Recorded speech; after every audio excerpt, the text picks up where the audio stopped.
Okay, thank you, Marcus, and good morning to everyone here in Berlin and all the people that are connected online.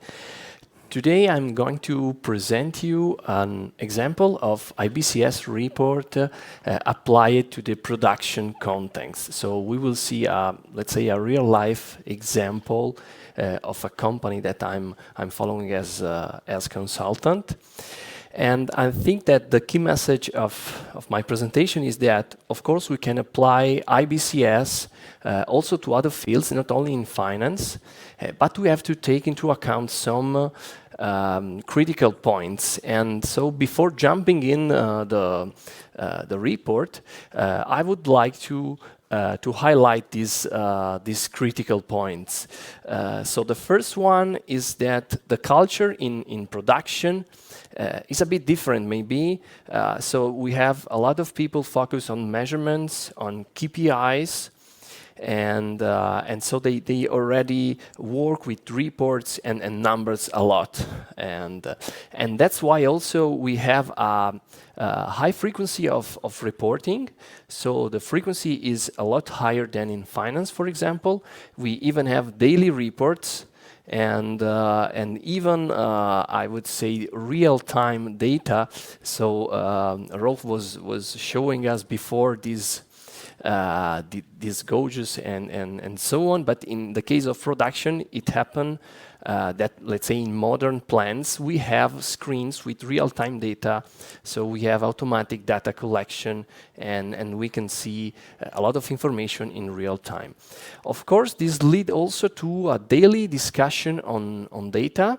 It's very often happen that they have daily meetings where they are discussing the data of the day before, and in order to take countermeasures to fix problems. This is coming mostly from this Lean Six Sigma culture.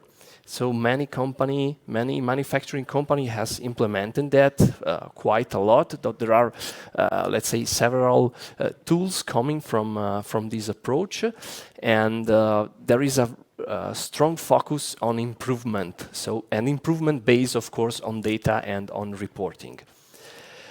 Then there is another point which I think is very important and is trying to translating the production KPIs into financials. So this is making a kind of bridge also between production and finance, and helps also production to understand the impact of their actions and of their decisions, because they are not just looking at KPIs numbers, but they are looking also on monetary values variances. And we will see this also in the example that I will show you in a few minutes. Then last but not least, we have also different scenarios. We are very used to have actual and budget normally, as we can see also in many IBCS reports. In the case of production, we need also the flexible budget, because in order to assess the work of the production, we have to offset the volume effects or the volume impact, which is normally not a responsibility of production. So we need a third scenario, and we will see how we will present that with a semantic notation. So I'm jumping in the report, but before showing you the report, I just a few words about the structure of this report.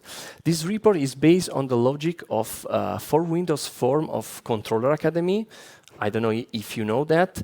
It's not exactly the same structure, but is derived from that. We don't have the forecasting case.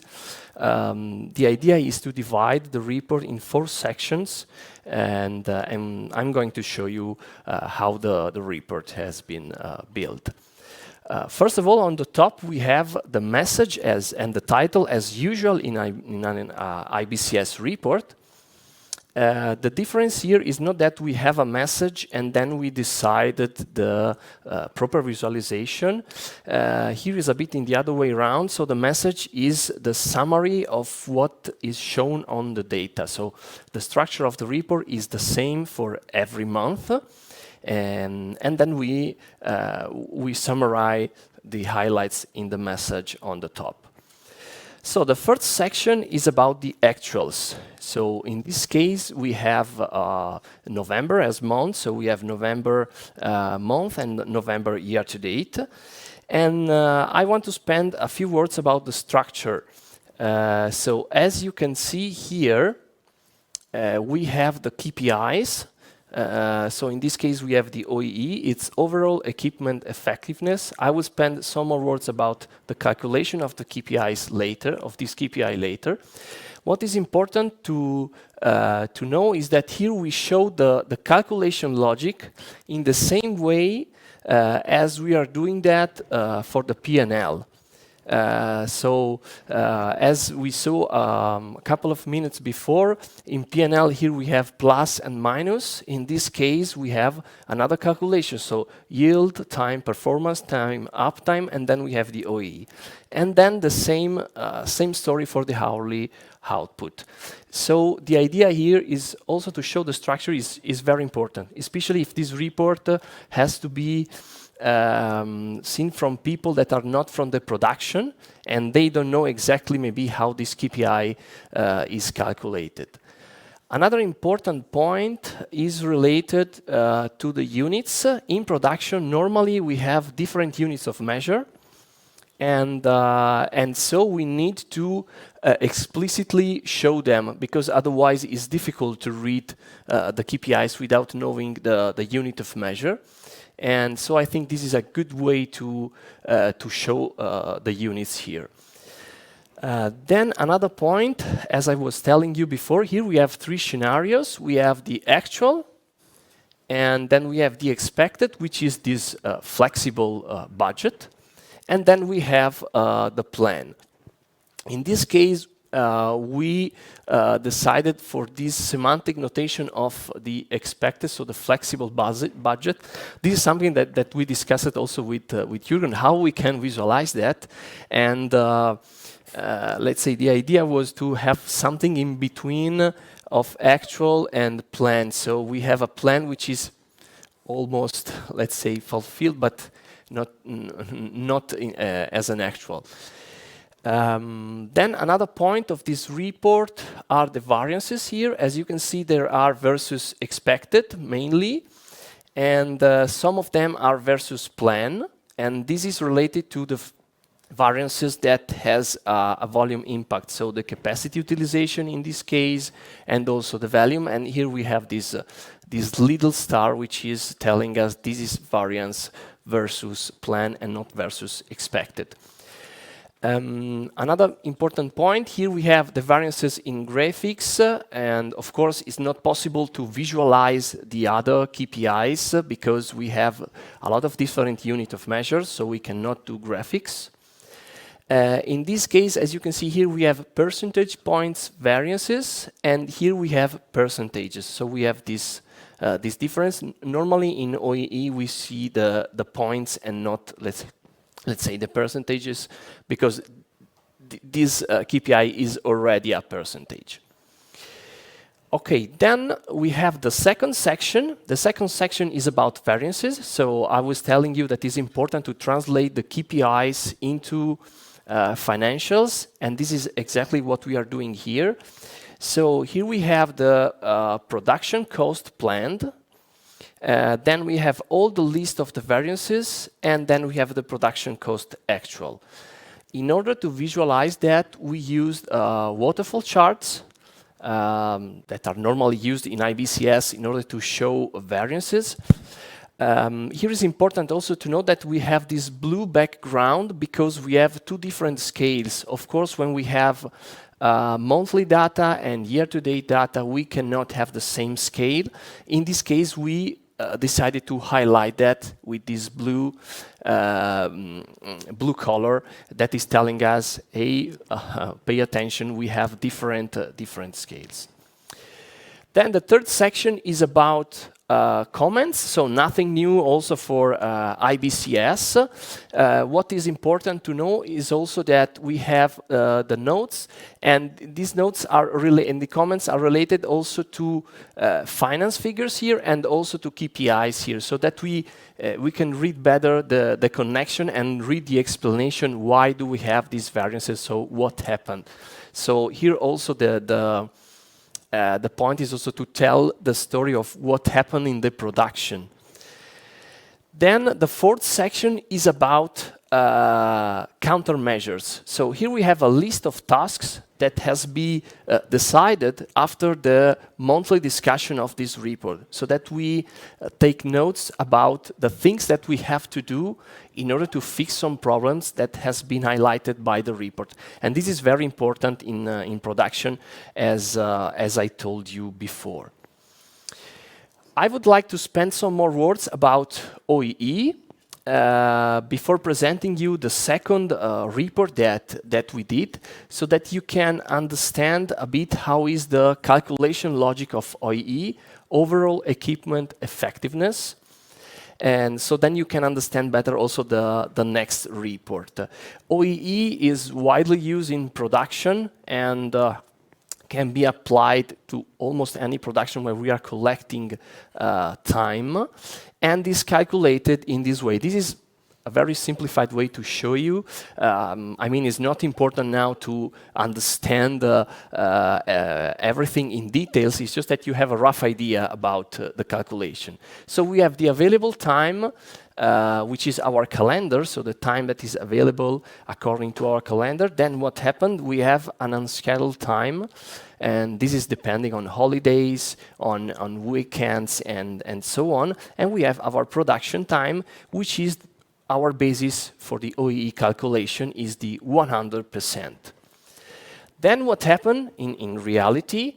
That we have downtimes. So during the production, we have setup times, we have failures, and so on. And we have to deduct downtimes in order to calculate the operating time. With these two numbers, then we can calculate the uptime. Uptime is operating time divided production time.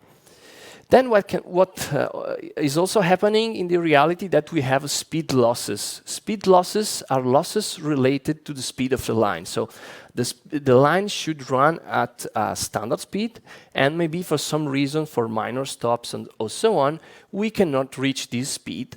And so we deduct this value, and we have the net operating time. With those two numbers, we can then calculate the performance, so net operating time divided operating time. But the story is not finished, because what happens normally in production, that we have scraps. When we have scraps, we are also wasting time, because we are producing something that we cannot sell. And so we have quality losses, and then we come to our takt time. Takt time is the theoretical time of our line, of our machines. And so we can calculate the yield. So takt time divided net operating time. With all these three KPIs, then we can calculate OEE, uptime, time, performance, time, yield, and then is the same then takt time divided production time. So now you have a rough idea about the calculation logic, and this was important to introduce you this report, which is the OEE tree. We are used to see trees in IBCS, for example, for ROE. This was built for OEE. So we have our KPI here, and then all the three KPIs that we see the calculation a couple of minutes before. And then here we have even the hours for all the time that we collected. In this way, we can identify the variances, and we can see also the critical points. This report was built in with months here, but we can even calculate that also for weeks or for days. It depends on what we are analyzing, and this give us a very interesting overview about what happened in production. Also here we had an issue, of course, with scaling that we solved in this way with this blue background, and then we have the year-to-date values that are thicker than the monthly values. So in order to wrapping up and closing, I think there are some key takeaways. So the first one is, of course, we can apply IBCS to production and also to other fields. In the case of production, we have also to take into account that there are some standard KPIs that you will find in almost every plant or in every production facility, like OEE, like capacity utilization, volume, hourly output, the man hours, and so on. So this is already pretty standard in terms of content. And the last point is the culture. At the beginning, we were talking about standards. Rolf was talking about engineers and so on. In a modern and structured plant, normally you talk with engineers or at least with people that are used to using standards. So my experience and my belief is also that probably is not that hard to introduce a standard about reporting in production, because we have a culture that is also helping us in this case. Of course, it would be different doing that in marketing, for example, and in other fields, but I think that in production could be feasible. So thank you, and I give the floor back to Markus.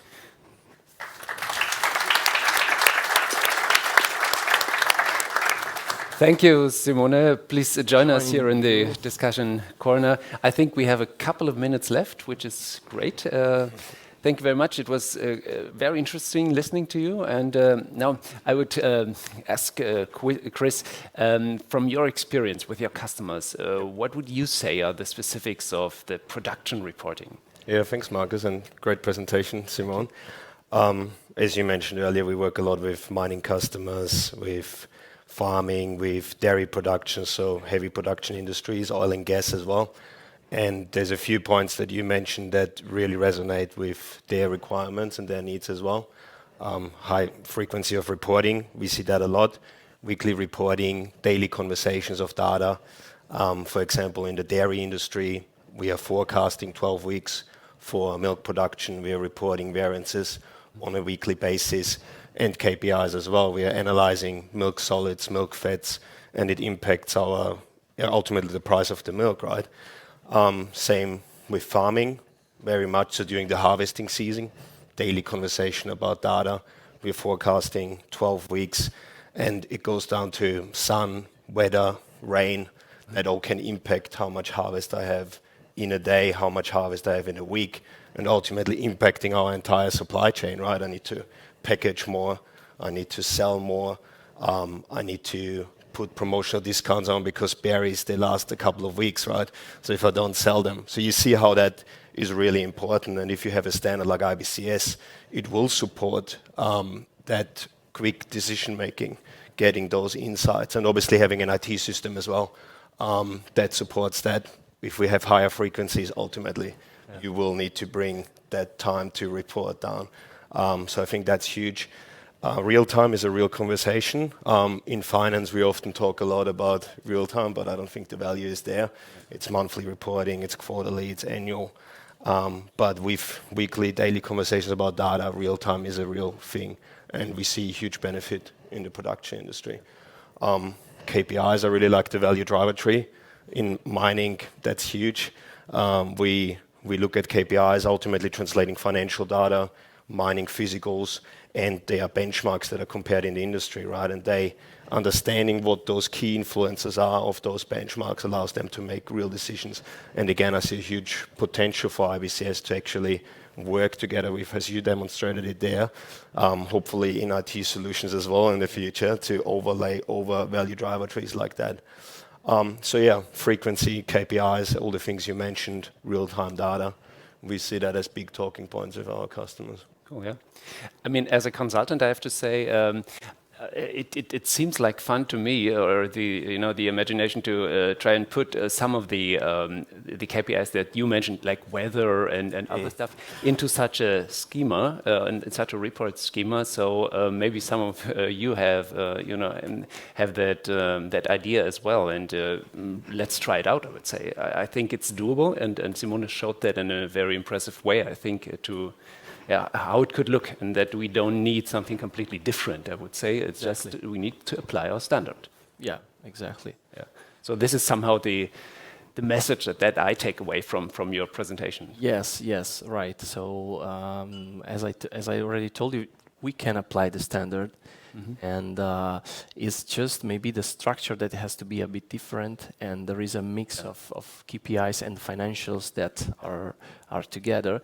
And I think it's always important to show the impact. So at the end, normally we have a financial impact, and this has to be clear.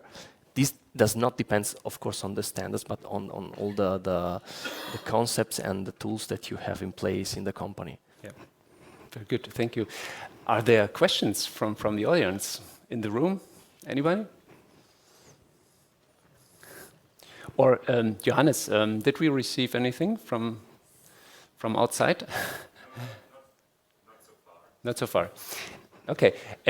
Yeah, please. We have a question. Go ahead. We need a microphone, though. Who has the mic?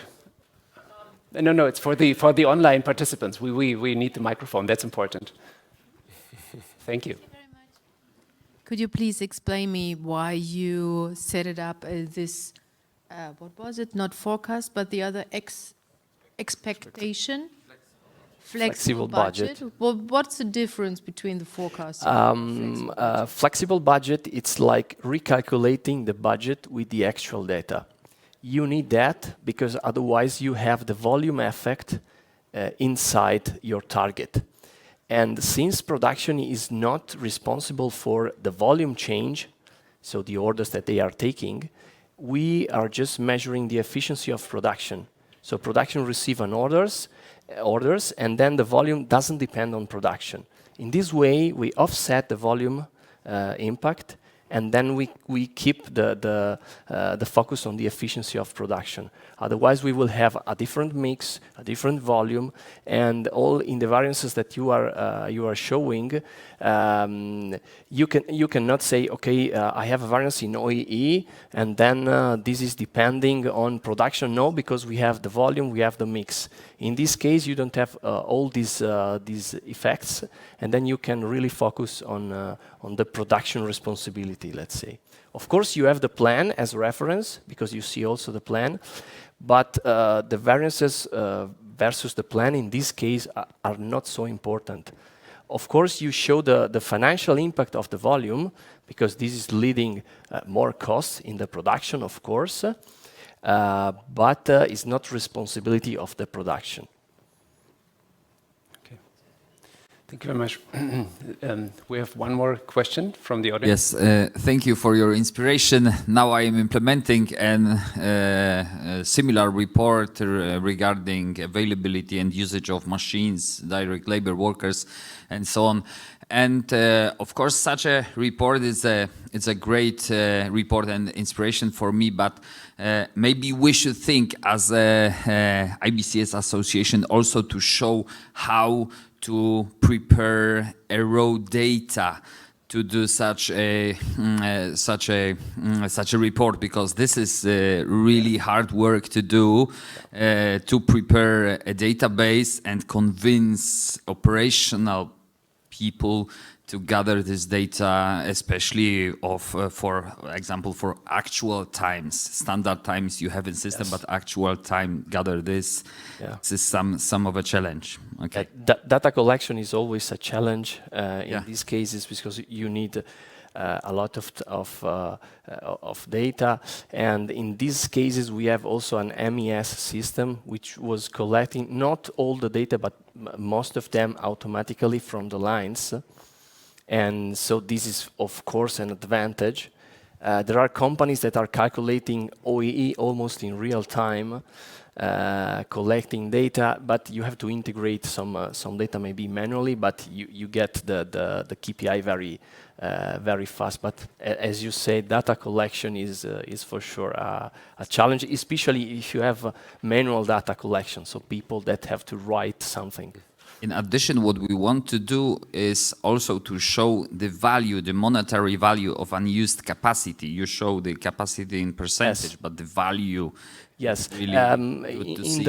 in the slide where there is the variance, there was also the idle variance, which was telling us the absorption of fixed cost in this case. Okay, I haven't noticed. I didn't go very in details in all the figures, but it was also included because it's very important.